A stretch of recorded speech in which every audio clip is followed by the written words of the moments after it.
1977년 8월 20일 가장 야심만만한 우주 임무가 지구에서 이룩했어요.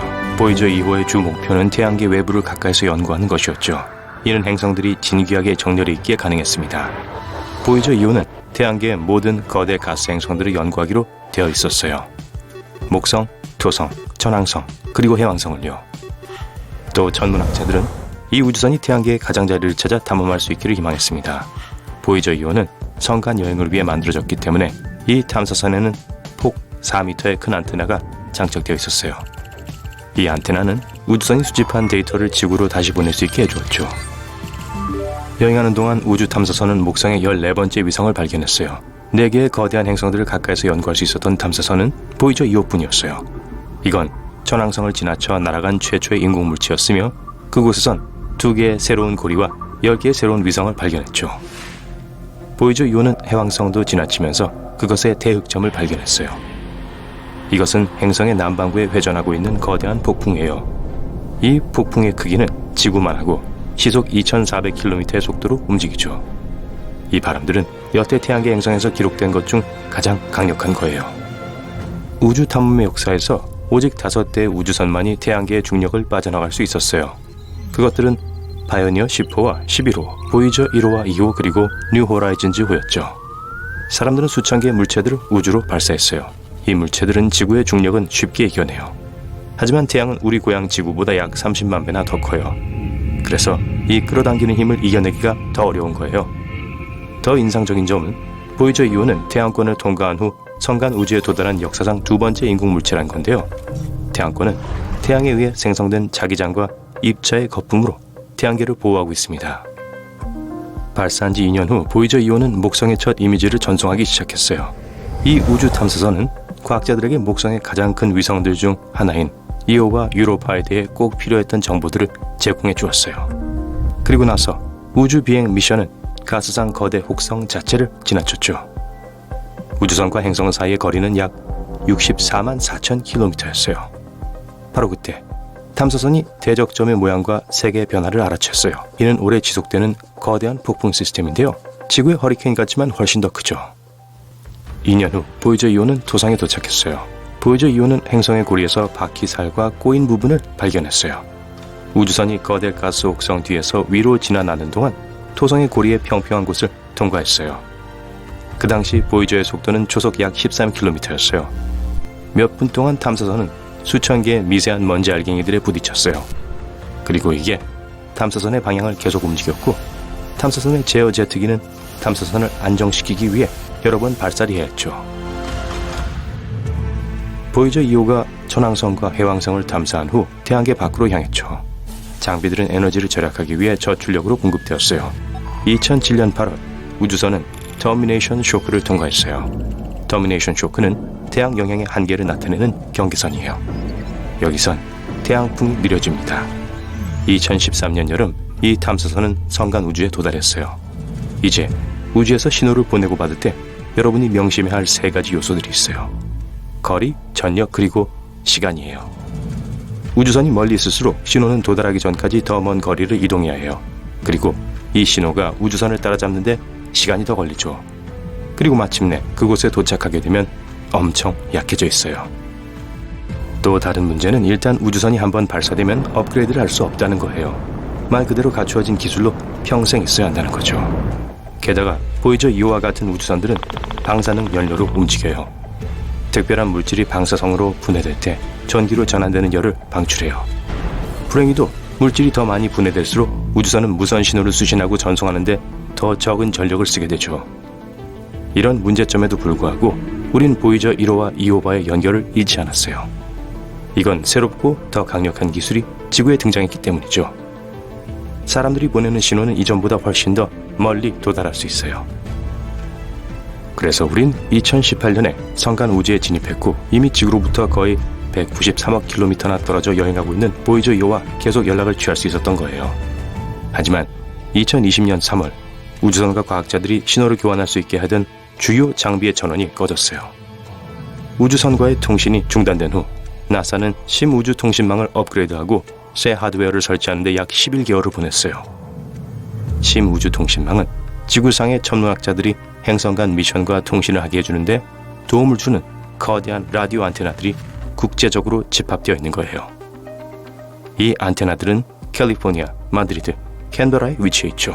보이저 2호와 연락하는 데 쓰이는 건 캔버라에 있는 70m 넓이의 원반이에요.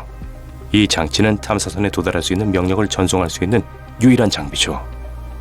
DSS-43으로도 알려진 이 안테나는 보이저 2호와 보이저 1호가 발사되기 5년 전인 1972년에 작동을 시작했어요. 그 당시에 폭은 겨우 64m였어요.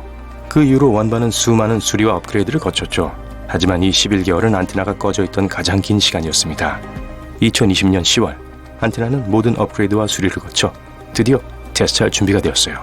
전송 오퍼레이터들은 1년의 명령을 보이저 2호에 보냈어요. 그리고 수개월간의 무선 침묵 후에 우주선이 신호를 반송했습니다. 우린 화성에서 생명체를 찾는데 너무 초점을 맞추고 있느라 이 보석이 탐사되기를 기다리고 있다는 걸 몰랐어요. 이 행성은 태양에서 6번째 멀리 있고 태양계에서 2번째로 커요. 목성 바로 뒤에서 찾을 수 있어요. 바로 토성이에요. 아니면 사람들이 때로 부르는 이름으로 태양계의 보석이기도 하죠. 이곳은 우리 지구와 너무 달라요. 우선 거기서는 서 있을 수 없을 거예요. 지구는 암석과 다른 단단한 물질로 이루어져 있지만 이 행성은 대부분 가스로 만들어진 거대한 공과 같아요. 토성이 들어갈 만한 큰 수영장을 발견한다면 물속에 이 행성이 뜨는 걸 볼 수 있을 거예요. 그도 그럴 것이 토성은 태양계에서 가장 밀도가 낮은 행성이거든요. 또 많은 양의 헬륨을 포함하고 있는데 아시죠? 공중에 뜨게 하기 위해 풍선에 넣는 그 가스 말이에요. 토성은 바람이 많이 부는 행성이에요. 그곳의 바람은 우리 지구에 있는 바람보다 4배 이상 강해요. 토성의 자전 속도는 매우 빠르기 때문에 그곳의 하루는 10시간 14분이에요. 하지만 토성은 태양 주위를 돌 땐 여유롭게 돌죠. 이곳의 1년은 지구의 29년과 같아요. 토성의 반지름은 58,000km 이상이에요. 이건 이 거대 가스 행성이 우리 지구보다 9배 더 넓다는 걸 의미하죠. 만약 지구가 동전만한 크기라면 토성은 배구공만큼 클 거예요. 우리 태양계의 몇몇 다른 행성들도 고리를 갖고 있지만 토성의 고리가 가장 화려해요. 심지어 지구에서도 그 고리들을 볼 수 있어요. 그리고 아니요, 말도 안 되게 비싼 장비를 가진 과학자가 아니어도 돼요. 필요한 건 작은 망원경뿐이에요. 토성의 고리는 단단하지 않은데 먼지, 바위, 얼음 조각들로 이루어져 있어요. 어떤 건 모래알갱이만큼 작고 어떤 건 집이나 심지어 산만큼이나 커요. 이것들은 사실 토성에 도달하기 전에 떨어져 나간 소행성, 해성, 그리고 깨진 위성 조각들이에요. 이것들은 행성의 강력한 중력에 의해 산산조각 날 수 있어요. 토성에는 50개가 넘는 위성이 있어요. 그리고 최근에 과학자들은 이것들 중 한 곳에서 몇몇 특이한 열수 활동을 발견했어요. 엔셀라두스는 토성에서 6번째로 큰 위성이에요. 그게 한 곳 가까이에 4개의 호랑이 줄무늬가 있어요. 연구원들은 이 줄무늬 아래에 바다가 있다는 걸 알아냈어요. 그곳에서는 물과 얼음이 분출돼요. 자, 지금 우린 궁금해하지 않을 수가 없죠. 거기에 생명체가 있지 않을까 하고요. 지구 바다에서는 비슷한 열수 분출구 주변으로 어떤 형태의 생명체들이 모여요. 표면에 있는 식물들이 햇빛을 먹듯이 그것들은 이곳의 화학물질을 먹고 살아요. 그리고 그것뿐이 아니에요.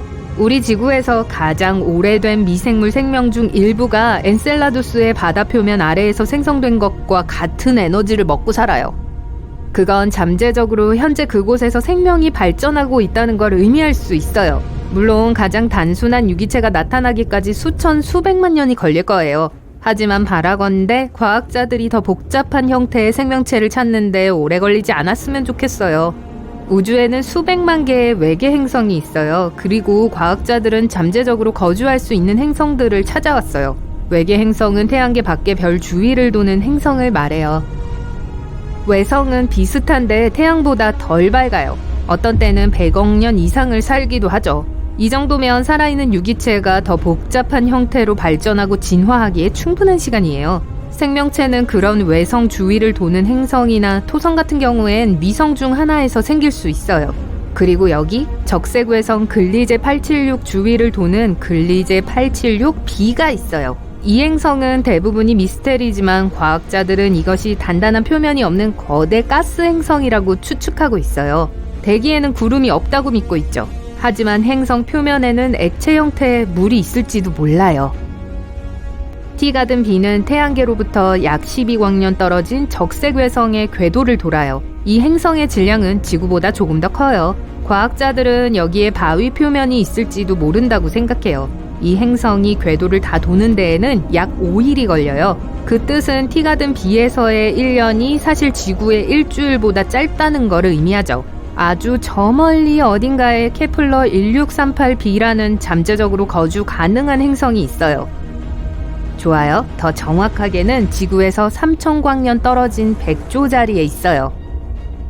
이 행성은 지구보다 4배 무겁고 넓어요. 그리고 항성 주위를 한 바퀴 도는 데는 거의 260일이 걸려요.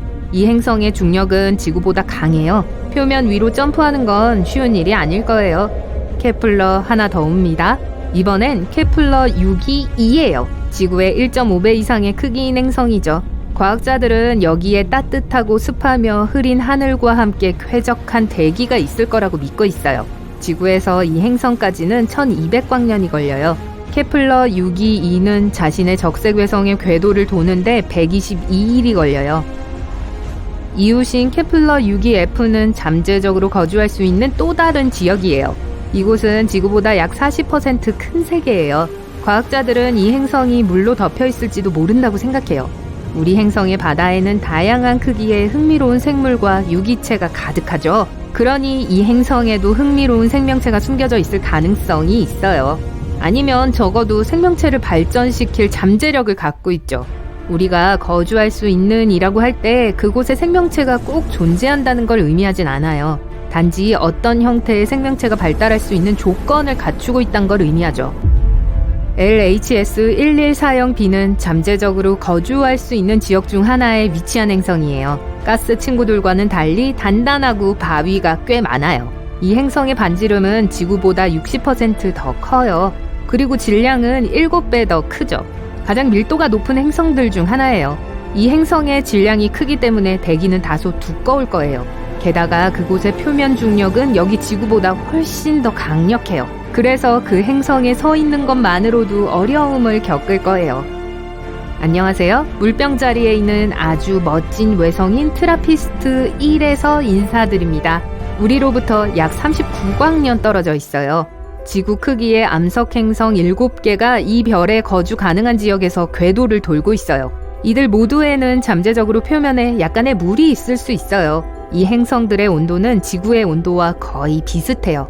달에선 중력이 우리 고향 행성에 있는 것의 16%에 불과해요. 그래서 우주비행사들이 우리들의 자연위성을 방문했을 때 움직임을 거의 통제할 수 없었던 거예요. 하지만 트라피스트 1 행성의 중력에 관해서라면 아마도 그곳이 화성에는 포보스와 데이모스라는 2개의 위성이 있습니다. 특이한 모양을 제외하고는 특별한 게 없어요. 한 가지만 빼고요. 얼마 전 과학자들은 포보스의 표면에서 이상한 현상을 발견했습니다. 여전히 그것에 대한 어떤 설명도 찾지 못하고 있어요. 이 현상은 무엇일까요? 그것은 우리 태양계 역사에 대해 무엇을 말해줄까요? 한번 알아볼게요. 미국 천문학자 아사프 홀은 1877년에 포보스와 데이모스를 발견했습니다. 우리 태양계의 모든 행성들이 그리스와 로마의 신들의 이름을 따서 지어졌다는 거 알고 계시죠? 예를 들어 화성은 마스 또는 아레스라고 불리는 전쟁의 신입니다. 그래서 화성의 이름은 아레스의 아들 포보스와 데이모스의 이름을 땄어요. 이 멋진 이름에는 사실 무시무시한 뜻이 있습니다. 두려움과 공포를 뜻하죠. 1971년 나사의 메리너 9 망원경이 두 위성의 첫 사진을 찍었어요. 그래서 우리는 이 위성들이 우리의 달과 전혀 다르다는 걸 알게 됐죠.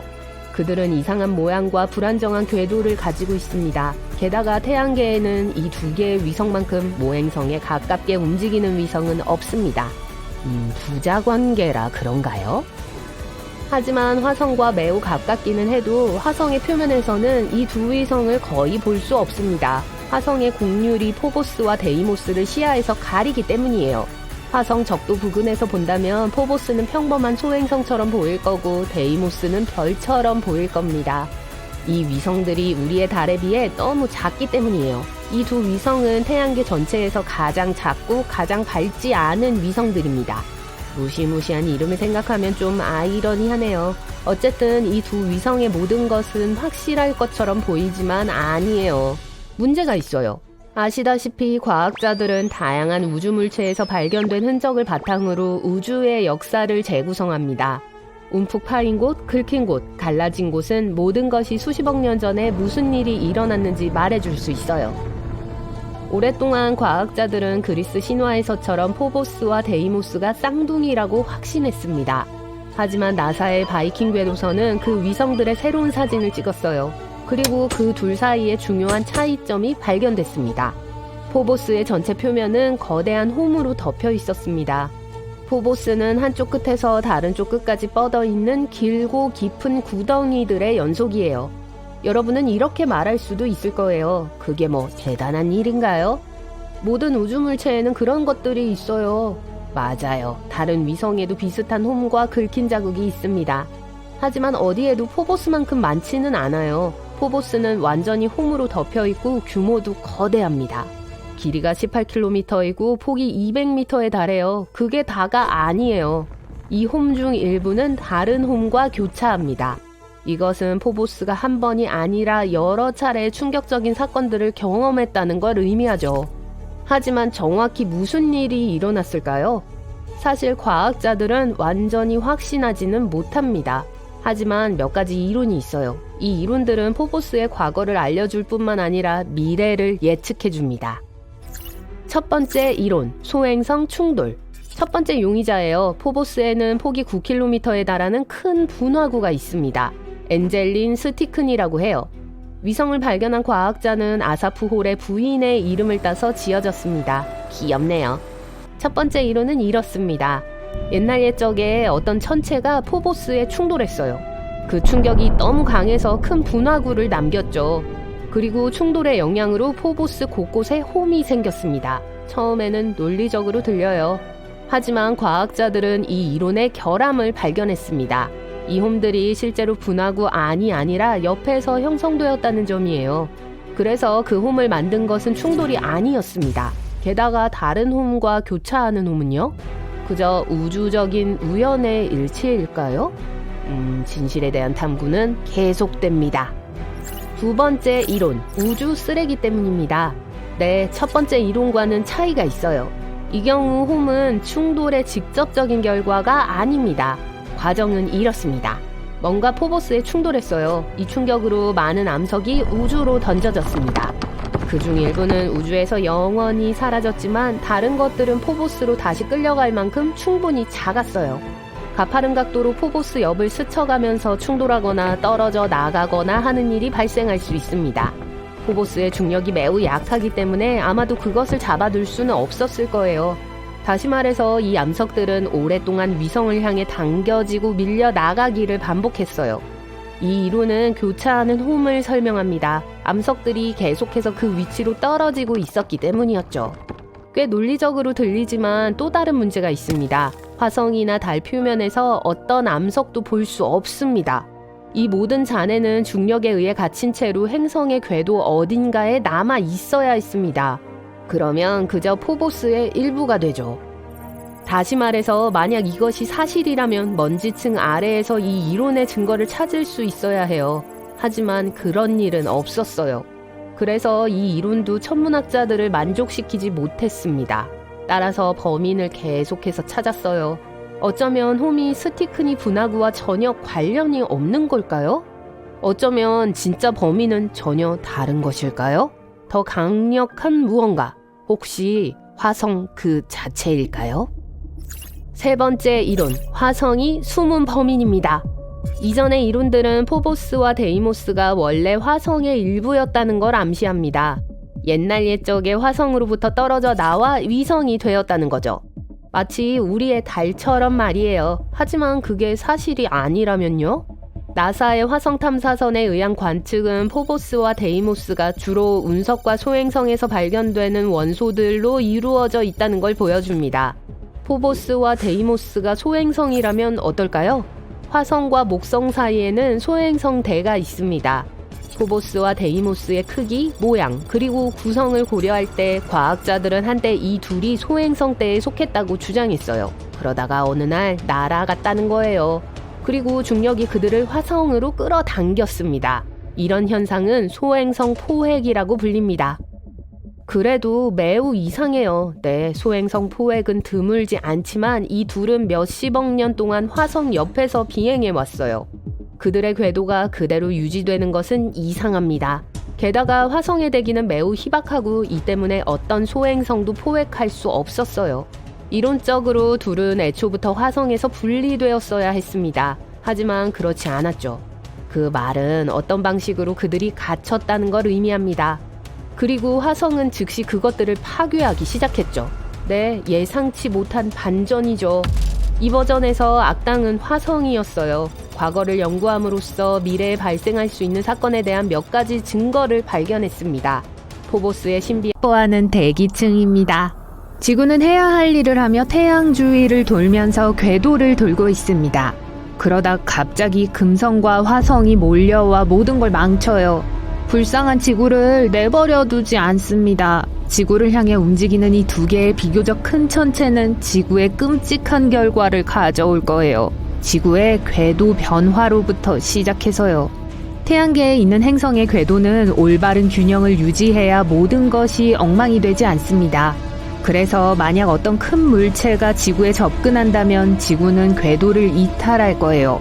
행성들은 서로를 중심으로 회전할 것이고 그러면 지구에 많은 자연재해가 발생할 겁니다. 또한 회전 타이밍에도 영향을 미쳐 회전 속도가 느려질 수 있어요. 하루가 길어질 거예요. 낮에 활동하는 동물들은 생체 시계를 재조정해야 합니다. 야행성 동물들도 긴 밤에 대처하는 방법을 알아내야 해요. 인간은 하루 24시간이라는 시간에 매우 잘 적응해 왔습니다. 시간 자체는 인간이 만든 측정 단위에 불과해요. 우리는 잠을 못 이루고 길어진 하루에 적응하는데 어려움을 겪을 거예요. 해양 동물들은 바다 주위로 이동하기 위해 자연 해류에 의존합니다. 화성과 금성이 끼어드는 바람에 이 동물들도 또한 새로운 길을 찾아야 합니다. 계절마다 다른 곳으로 이주하는 새들도 혼란스러워하고 어떻게 해야 할지 모를 거예요. 전반적으로 지구의 온도는 상승하고 대규모 폭염과 영구적인 기후변화가 일어납니다. 이로 인해 더위가 큰 문제가 됩니다. 급격한 기온 상승은 모든 것을 척박한 사막으로 만들 거예요. 특히 금성 때문에 1년 내내 여름이 될 거예요. 지구의 대부분이 말라붙어 농작물을 재배하기에 적합하지 않을 겁니다. 금성은 뜨거워요. 정말 뜨거워요. 비록 태양에서 가장 가까운 행성은 아니지만 가장 뜨겁습니다. 금성의 온도는 480도에 가깝고 우리를 얼음 조각처럼 녹여버릴 거예요. 금성의 땅은 대체로 평평한데 아마도 기온 때문일 거예요. 금성은 대기가 두껍고 내부에 유해가스를 가두기 때문입니다. 만약 금성이 우리 쪽으로 조금씩 다가온다면 금성의 가스가 우리 대기로 유입되어 손상이 발생할 거예요. 화성, 우리가 아는 붉은 행성은 매우 춥습니다. 만약 화성이 지구 주위를 회전하기 시작해도 그건 변하지 않을 거예요. 또한 우리 태양계에서 가장 큰 휴화산이 있는 곳이기도 하고 에베레스트 산은 그에 비하면 작은 언덕에 불과해요. 그 화산은 너무 불안정해서 어느 날 잠에서 깨어나 용암을 분출할지도 모릅니다. 화성은 대기가 매우 희박해서 춥습니다. 중력은 지구와 꽤 비슷해요. 매우 춥고 이산화탄소로 덮인 극지방에 만년설이 있습니다. 수성도 마찬가지예요. 일출과 일몰 사이에 적절한 지점에서 숨을 참을 수 있을 만큼만 버틸 수 있을 거예요. 서로를 공전하는 세 개의 행성은 결국 충돌할 겁니다. 그저 시간 문제죠. 그리고 달은 마치 벽에 붙어있는 파리처럼 보잘것없어서 결국 궤도에서 밀려나 버리고 다른 행성의 궤도에 갇히게 될 거예요. 더 심각한 경우에는 두 행성 중 하나와 충돌할 거예요. 지구는 전에 없이 극심한 해일을 겪을 겁니다. 지구를 돌고 있는 두 개의 새로운 행성은 큰 불균형을 일으켜서 중력이 통제 불능으로 변화하게 만들 거예요. 해일은 매번 이전의 해일보다 더 커져서 육지를 뒤덮을 거예요. 바다에 흩어져 있는 많은 작은 섬들이 완전히 물에 잠길 겁니다. 해안 도시와 마을도 물고기들 차지가 될 거예요. 일반적으로 평평한 나라들은 이동하기 위해 보트가 필요할 거예요. 댐과 제방만으로는 물이 들어오는 것을 막을 수 없습니다. 모든 사람들은 홍수를 피하기 위해 더 높은 곳으로 이동해야 해요. 기후가 점점 더워지면서 북극 만년설은 무더운 여름날 아이스크림처럼 녹아서 수위가 높아질 거예요. 몇 달 안에 북극 전체가 물만 남게 될 거예요. 하지만 그게 다가 아니에요. 지각은 지구 표면의 불안정성과 변동하는 중력으로 인해 마모될 겁니다. 지구의 지각은 주로 산소로 이루어져 있는데 우리가 기본적으로 공기 위를 걷고 있다는 걸 의미하죠. 우리는 전보다 더 많은 지진을 경험할 수 있고 휴화산은 깊은 잠에서 깨어날 거예요. 하늘은 재로 뒤덮여 비행이 불가능해요. 바다나 비행기로 더 이상 여행할 수 없어요. 수출입이 불가능해집니다. 금성처럼 전반적인 기후는 더 더워질 거예요. 서로를 공전하는 세 개의 행성과 그 거대한 질량은 심지어 의도치 않게 다른 행성들과 천체들이 합류하게 만들지도 모릅니다. 만약 목성이 합류하기로 한다면 어떻게 될까요? 목성은 태양계에서 가장 큰 행성입니다. 목성이 농구공 크기라면 지구는 단지 포도알 크기에 불과해요. 또한 탐지 가능한 가장 큰 폭풍을 가지고 있습니다. 지구의 2배 크기인 대적점이라고 알려져 있죠. 이곳은 수백 년 동안 허리케인 같은 폭풍우가 계속되고 있는 곳입니다. 이 비디오가 다 끝날 때쯤에도 폭풍우가 여전히 몰아치고 있을 거예요. 행성이 크기 때문에 중력도 상당히 강합니다. 또한 많은 위성들을 가지고 있고 일부는 작은 지구 같아요. 행성들 사이에 적당한 공간이 없을 거예요. 목성의 위성들은 궤도를 벗어나서 주변의 다른 행성들에 고정될 겁니다. 일부 행성들은 서로 충돌하여 거대한 파편들이 사방으로 흩어질 거예요. 행성들의 중력은 해성을 끌어당겨 대기권으로 진입하게 하고 잠재적으로 우리를 덮칠 겁니다. 산소 수치가 고갈될 거고 그래서 지구의 지각 붕괴는 계속됩니다. 오존층이 파괴되고 강한 자외선이 우리 대기로 들어오게 될 거예요. 보호장비와 산소탱크 없이는 바깥으로 나갈 수 없어요. 인간 문명은 극적으로 변화할 것입니다. 우리는 모두 깨끗한 공기와 안전하고 여과된 햇빛을 제공하는 대피소 컨테이너에서 살게 될 거예요. 대피소는 잦은 지진에도 견딜 수 있을 만큼 튼튼해요. 우리는 지구를 떠날 때까지 먹고 살기에 충분한 농작물을 기를 거예요.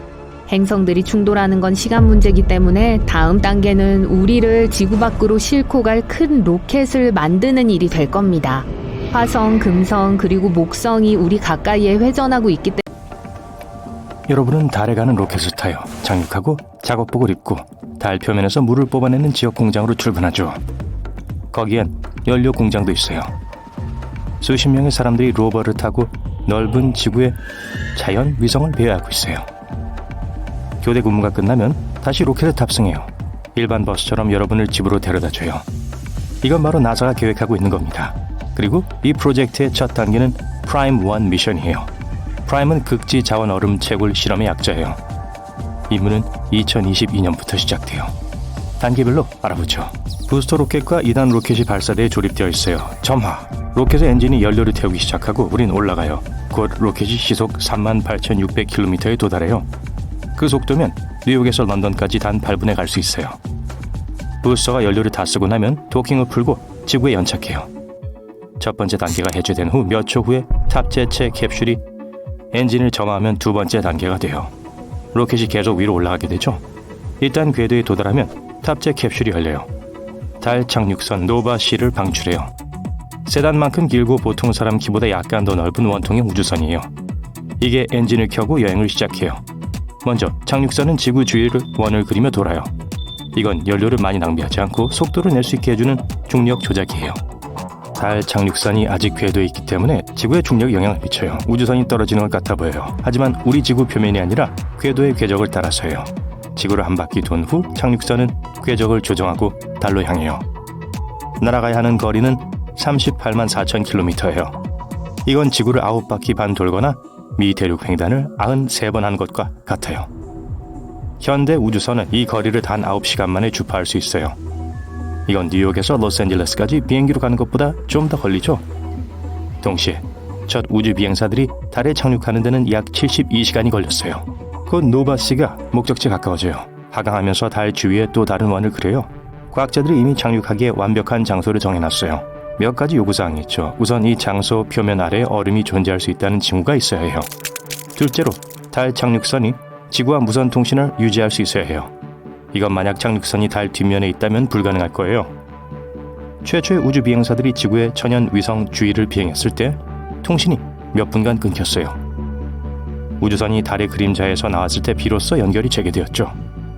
그리고 착륙의 마지막 조건은 햇빛이에요. 착륙선에는 과학 장비, 내장 컴퓨터, 통신 모듈에 동력을 공급해줄 태양 전지판이 있어요. 그래서 직사광선이 필요해요.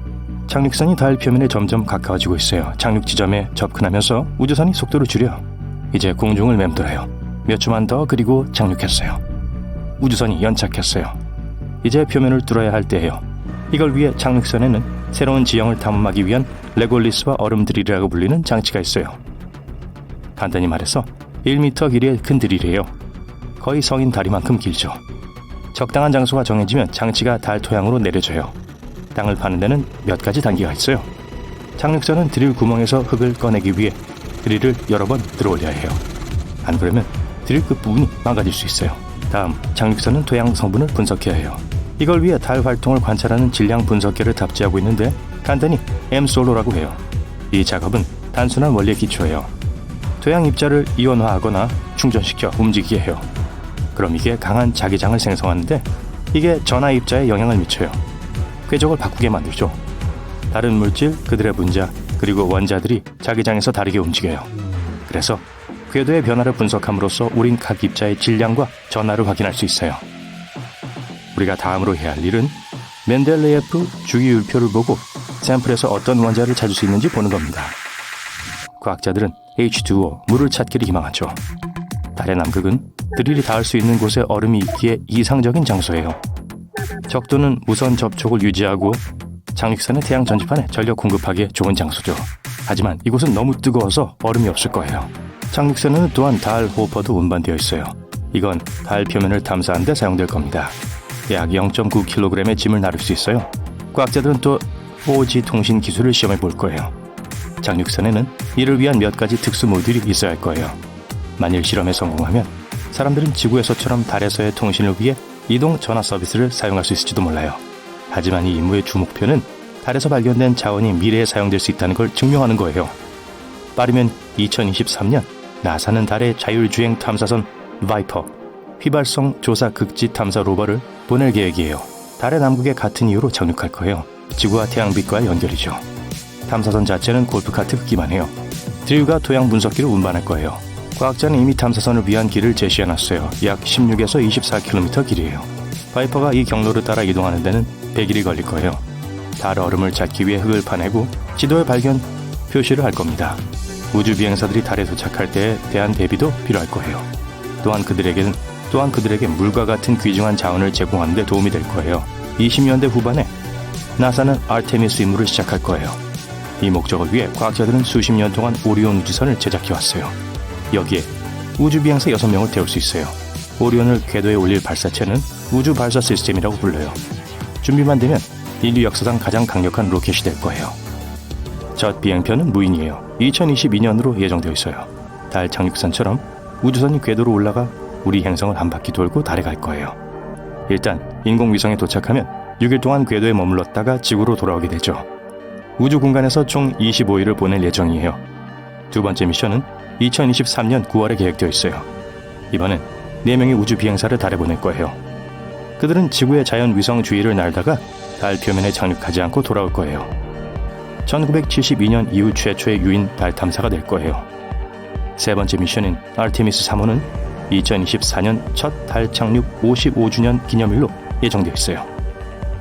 4명의 우주 비행사들이 달의 궤도로 여행할 거예요. 그곳에 도착하면 그중 2명이 HLS로 이동할 겁니다. 이것은 스페이스X가 디자인한 새로운 달 착륙선이에요. 그런 다음 달 표면에 연착륙할 거예요. 우주 비행사들은 그곳에서 며칠을 보내게 됩니다. 그런 다음 착륙선이 궤도로 다시 날아가 오리온과 도킹해 지구로 돌아올 거예요. 또 달 궤도의 우주정거장 루나 게이트웨이를 건설할 계획도 있어요. 거의 국제 우주정거장과 비슷할 겁니다. 국제 우주정거장처럼 많은 모듈로 조립될 거예요. 동력과 추진 요소도 있을 겁니다. 조종 및 추진 엔진을 장착한 최초의 모듈이 될 거예요. 또 정거장에 전력을 공급해줄 태양 전진판도 있을 겁니다. 한 개의 모듈이 통신과 급유를 포함한 여러 목적을 수행할 거예요.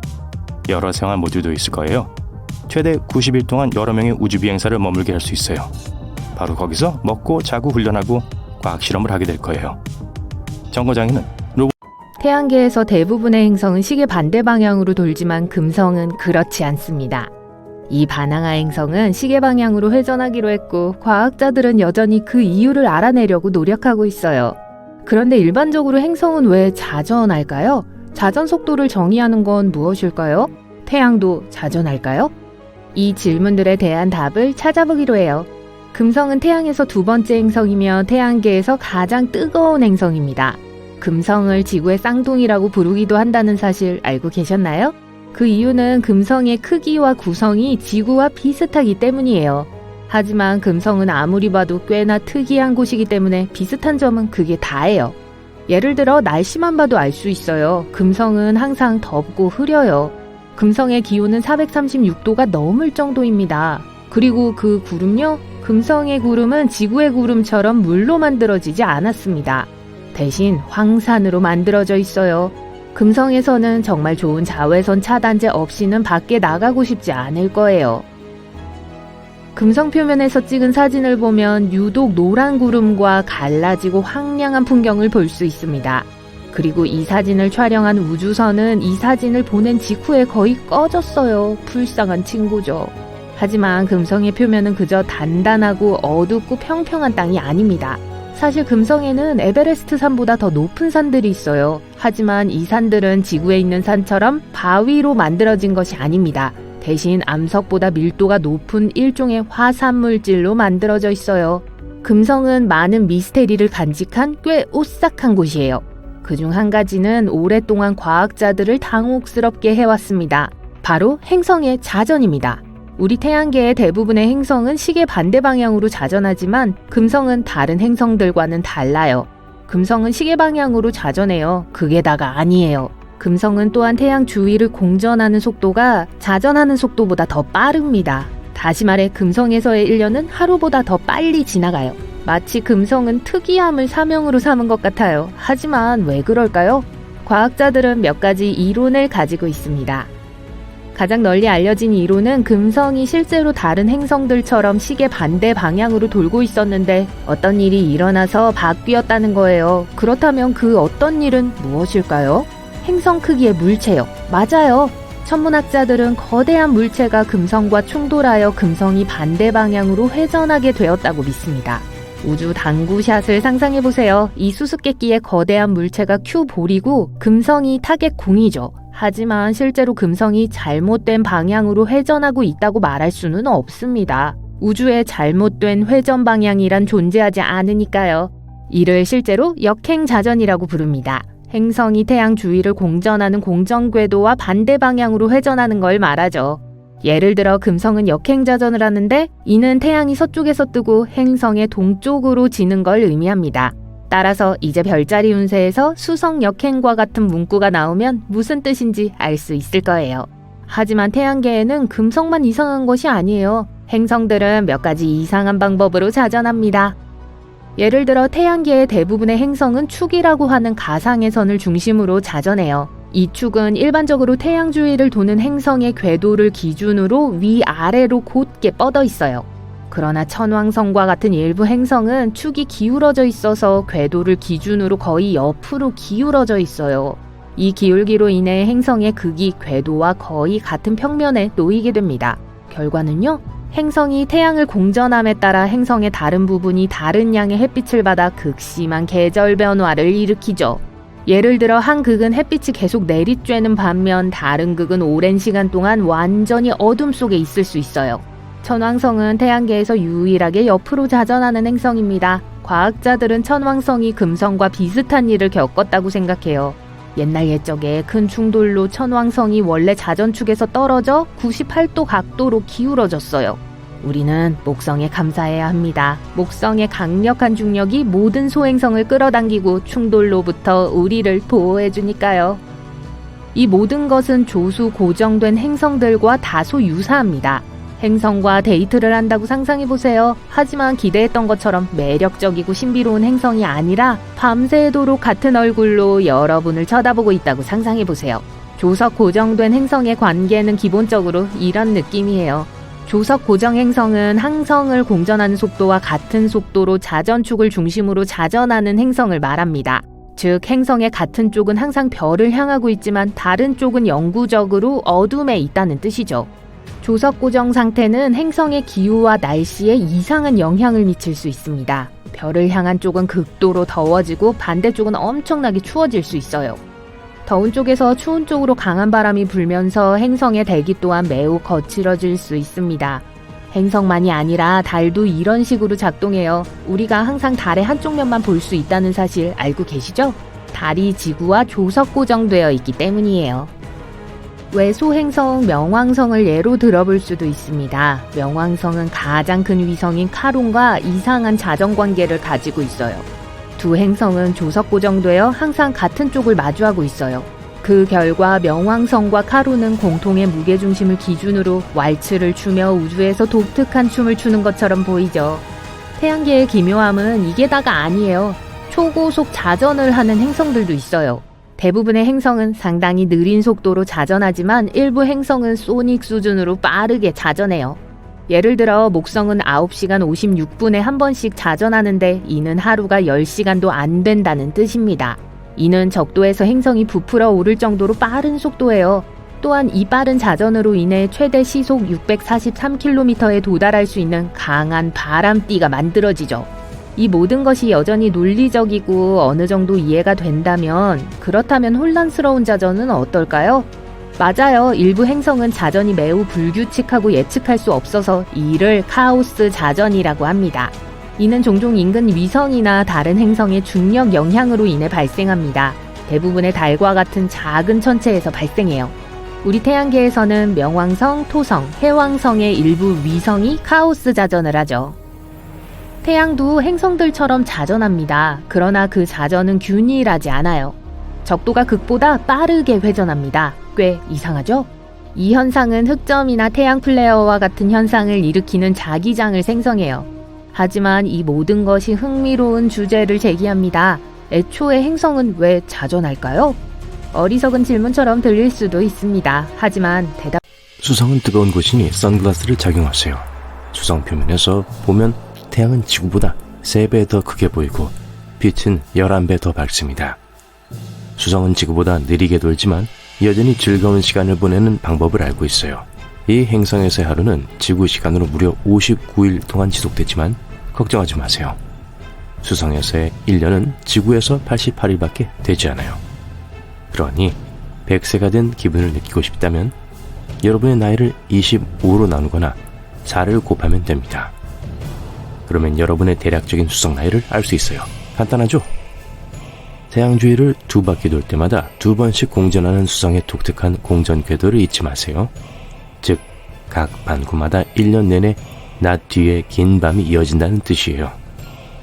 이 행성에서는 시간대가 엉망이 될 수 있으니 그냥 GMT를 사용하기로 하죠. 쓰레기 버리는 거 잊으신 분? 왜 여기서 썩은 달걀 냄새가 나죠? 아, 죄송해요. 우린 지금 금성이고 이 구름들한텐 장미 같은 냄새가 나진 않네요. 모든 행성의 하루는 기본적으로 그 행성이 자전축을 한 바퀴 도는데 걸리는 시간입니다. 사실 금성은 지구보다 훨씬 느리게 자전해요. 따라서 금성의 하루는 지구에서 무려 243일, 즉 거의 6000시간에 달합니다. 여기서부터 조금 까다로워지는데요. 금성의 하루가 너무 길기 때문에 우리는 실제로 지구의 하루를 표준으로 사용해서 지구의 시간을 유지합니다. 즉, 전체 행성의 단 하나의 시간대만 존재하는 뜻이에요. 편리해 보이죠? 금성의 1년은 약 225일입니다. 따라서 2000년에 지구에서 새해 전야를 축하했다면 금성의 해로는 3251년이 되는 거예요.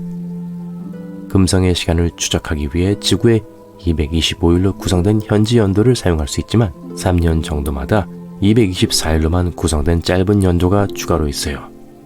지구에도 윤년이 있지만 그 방식은 조금 다르니까 헷갈리지 마세요. 지구에 도착했어요. 이 크고 파란 별에는 몇 개의 시간대가 있을까요? 두구두구두구 24개입니다. 그런데 우리가 실제로 시간을 조금 엉망으로 만들 수 있다는 걸 알고 계셨나요? 네, 유럽과 북미를 중심으로 약 80개국에서 서머타임이라는 것을 사용하고 있습니다. 서머타임은 여름의 시계를 1시간 앞당겨 따사롭고 달콤한 햇살을 만끽할 수 있도록 하는 제도인데요. 국가마다 서머타임에 대한 규정이 다르니까 일해야 할 시간에 졸다가 적발되지 않도록 주의하세요. 그리고 일부는 30분 또는 15분 단위로 UTC와 시간대가 다른 지역도 있습니다. 달에 독자적인 시간대가 생긴다고 상상할 수 있나요? 유럽 우주국은 월요일에 달의 자체 표준 시간대가 생길 때가 됐다고 발표했습니다. 점점 더 많은 국가와 민간 기업이 달 탐사를 계획하고 있는 가운데 시간 유지에 관해서는 우리가 같은 언어를 사용하는 것이 중요해요. 현재 각 탐사선에는 지구의 협정 우주시간이 적용되어 있어 한 번에 몇 개의 탐사선만 진행되더라도 문제가 없습니다. 하지만 향후 몇 년 동안 수십 개의 달 탐사가 계획되어 있으면 상황이 까다로워질 거예요. 모든 사람이 같은 정보를 공유할 수 있는 시스템을 갖추지 않으면 서로 다른 우주선이 서로 동기화되지 않는 상황이 발생할 수 있습니다. 우주에서 그런 혼란을 원하는 사람은 아무도 없겠죠. 정확한 시간 유지는 커뮤니케이션과 내비게이션에 매우 중요하므로 모두가 같은 정보를 공유할 수 있는 방법을 찾아야 해요. ESA는 새로운 음력 시간대를 정확히 어떤 형태로 도입할지 아직 결정하지 못했지만 현재 연구 중이에요. 달의 시간을 지키는 단일 조직이 있어야 할까요? 아니면 달이 스스로 시간을 정하도록 내버려둬야 할까요?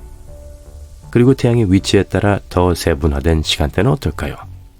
이러한 질문은 모두 답해야 할 중요한 것들입니다. 화성에서의 하루는 지구에서의 하루와 크게 다르지 않습니다. 하루는 24시간 39분 35초예요. 화성의 1년은 지구의 1.8년으로 지구의 2000년은 화성의 1063년이란 뜻입니다. 잊을 뻔했네요. 화성의 1년은 현지 날짜로 668일입니다. 휴, 화성 달력을 정리했지만 화성에는 현지 시간대가 필요해요. 화성은 궤도가 길기 때문에 여름과 겨울의 시차가 클 거예요. 서머타임이 적용될 겁니다.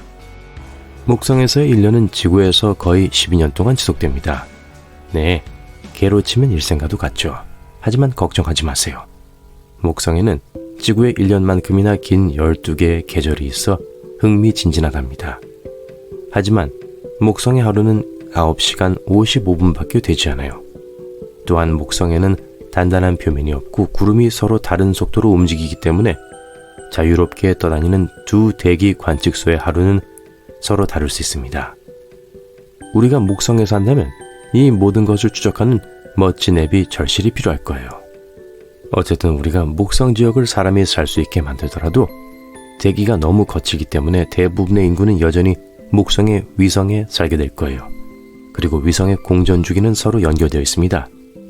따라서 모든 위성에 대해 동일한 날짜 계산 시스템을 사용할 수 있어요. 이후에서는 지구의 하루가 2개의 표준 목성일 수 있습니다. 어떻게 계산할 수 있을까요? 53초인 1분과 103분인 1시간으로요. 아니면 지구의 분과 시간을 고수해서 하루를 21시간